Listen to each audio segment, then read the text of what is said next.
I'm Pat, that Halloween movie collector, and today I will be ranking my favorite. Well, they're all my favorite Kiss albums from the 70s, but I'm just going to do the ranking of the studio albums that Kiss put out in the 70s. When I first discovered them back in 1975, my brother came home with, he had borrowed a copy of Alive from one of his friends at school.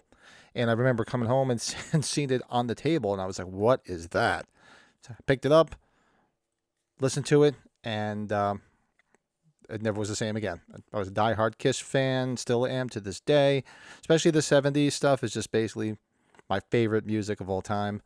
I had enormous, like I have a giant Halloween collection. I used to have an enormous Kiss collection, which I sold off years ago, which I'm amazed I'm not on suicide watch for selling all that stuff off. Wish I still had it.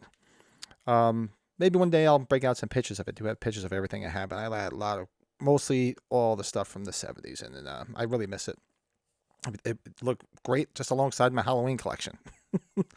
But let's do this. Let's rank the studio albums of Kiss from the 1970s.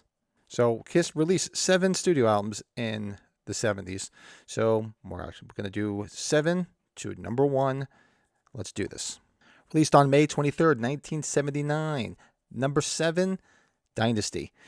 Now, remember, there's 7 studio albums, and just because Dynasty's at the bottom doesn't mean I hate it. It's just where it landed on my particular favorites list. So Dynasty, I do like this album. Of course, it's the Kiss disco era album, but it's got some great stuff on it. It really does. I mean, you can get past the disco rhythm and I Was Made for Loving You, but there's some good stuff in there, like Charisma is really good. I love that. I love Dirty Livin' with Peter Criss. There's so many great songs on here that you have to look past that. Granted, yeah, I remember when it came out in '79 and getting it, and it was a big departure from their sound, but it's a fun listen to. It's still, like I said, it's only number 7 because it just everything's got to have a place, and I do love it. Other songs like Magic Touch, Save Your Love, Hard Times. To me, it's still a good, solid album, and yeah, great big departure, like I mentioned, but still a fun listen to. Number 7, Dynasty. Number 6, released on October 22nd, 1974, Hotter Than Hell. Now, this has a lot of really good songs on it. Some of my favorites, easily. Hotter Than Hell is just right off the top of the list. Is great, but it does have a very muddy production sound, and that, as all Kiss fans know. So yeah, it would have been nice to have a cleaner version of that. We understand what happened back in the day. They used the same producer from the first album to the second album, and it's just a little bit of a muddy production, but it actually does it gives it a real gritty sound to it, as far as I'm concerned. Now, this album reads like a book, because it's almost every song on here is great. Main Line is great. Got to Choose, classic. Parasite. Oh, how can I not love Parasite? Strange Ways, Going Blind. Every song on here is just a killer song. So you can't beat it. So that is my number 6, Hotter Than Hell. Number 5, released on March 19, 1975, Dressed to Kill. This album, it's just they're all great. What am I going to say? This has got some killer songs on it. Come On and Love Me, Room Service, Two Timer, of course, Rock and Roll All Night. I mean, of course, it's not the one you hear on the radio all the time because that's the live version. But this is Where First Appeared, Love Her All I Can. Oh, just killer songs on this album. She, which is actually reconstituted from their original band, Wicked Lester. So the production here definitely got better. It obviously Neil Bogart took it over, but he just kind of oversaw everything because it was just the cheapest way to do it at the time because they really had no money to pay Kiss.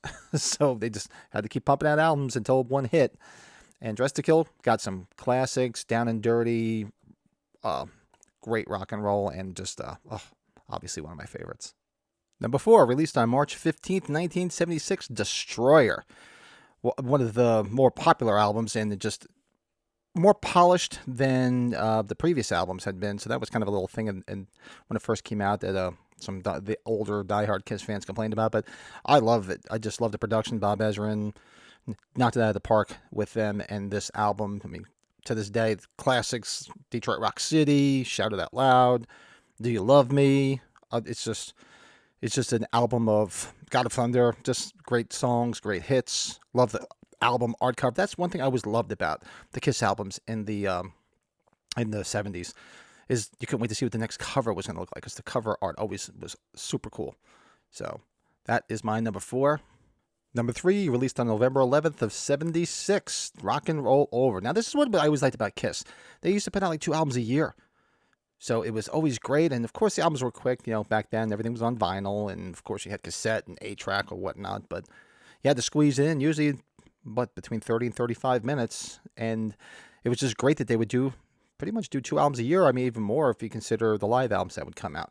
So that's what I just loved about it. Rock and Roll Over, another standout. Great album artwork, like I said. I remember putting the sticker that came with the LP on my wall on paneling as a kid and pissing my parents off. And just great songs from start to finish on that. Take Me, one of my favorite songs, Mr. Speed. Baby Driver is great. See You in Your Dreams. Just another stacked album from top to bottom that's just absolutely amazing. Number 2, released on February 18th, 1974, the original debut of Kiss, the Kiss album. Now, this is another one just stacked with classics that are still in their lives today. I mean, you got Strutter, you got Deuce, Nothing to Lose, Black Diamond, Cold Gin, just probably one of the most amazing debuts by any band. And of course, I'm biased because I'm a big Kiss fan, but just great songs. I mean, they're all pretty much staples in their lives set to this day. I love it. It's just like that Dress to Kill. Very down and dirty. It's just grungy rock and roll, and it's just amazing. Amazing album. And released on June 30th, 1977, my number 1, my favorite Kiss album of the 70s, and pretty much arguably my favorite Kiss album of the entire catalog, Love Gun. Now, this was the first album I ever owned, because now me and my brother, of course, we were 6 years apart, we had to have our own of everything. So I remember he had his Kiss records, and I wasn't supposed to touch them. So little by little, I had my own, which was kind of ridiculous to have the same records, but that's what you do when you're little kids. And I remember that was the first album I bought, and I remember waiting online at Sam Goody in Garden State Plaza in northern New Jersey, where I grew up, back when the mall was an outdoor mall, as a matter of fact. So it's all enclosed. It's been enclosed now for 40-some-odd years. But back in 77, it was an open-air mall. And I remember my grandmother taking me there to buy it, like it was yesterday. Couldn't wait to get home and listen to it.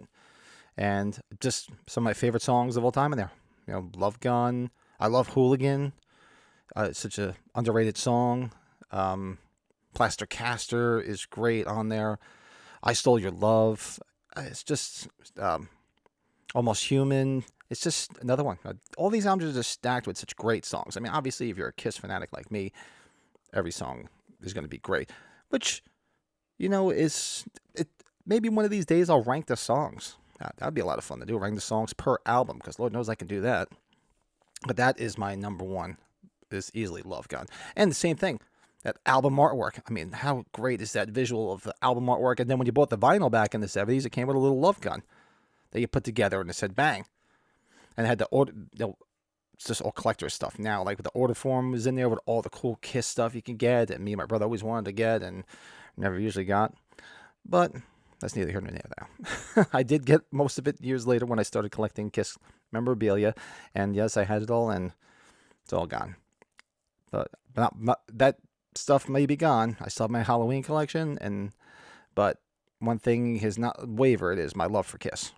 Kiss has been a part of my life now. I'm 51 years old, so you figure, first I heard him 75, so you figure, about 48, 49 years that I've been a Kiss fan. It's just absolutely crazy. I mean, I was a young age, because there's 6 years between me and my brother. So that's why he had that album, and I'll never forget seeing it and hearing it. And I don't even know if he ever returned it. I think the Kiss Live he had, I don't remember if he ever returned it to his friend or not, because I don't remember him ever getting another copy of it. So, sorry, but worked out for me because it made me a Kiss fan. So, let me know your ranking of the Kiss albums from the 70s, the studio albums. I'm going to do probably different standalone episodes where I'll do ranking of the live albums. Then we'll do the albums in the 80s, the 90s, the 2000s. I figured it'd be easier to split it all up like that, and I figured I had to start with the OG in the 70s. So, let me know. Make sure you like this video. Come back. Check out some of the other stuff on on the channel. If you're just a Kiss fan, Kiss usually goes hand in hand with horror movies and horror fans. Just like at the beginning of Rob Zombie, his Halloween movie started with God of Thunder, which was pretty cool. So check out some of the other stuff on here. There's collectibles, there's movies, reviews, all sorts of crazy happy horse shit. So make sure you like, make sure you subscribe to the channel because it helps a brother out. Don't cost nothing, and hope you'll come back. Make sure you leave your comments below. Check out all the links below to the podcast, movie watch-alongs, you name it. All that shit's there. So hopefully you'll come back for my ranking of the Kiss albums from the 80s, probably within a week. All right? Until then, talk to you soon.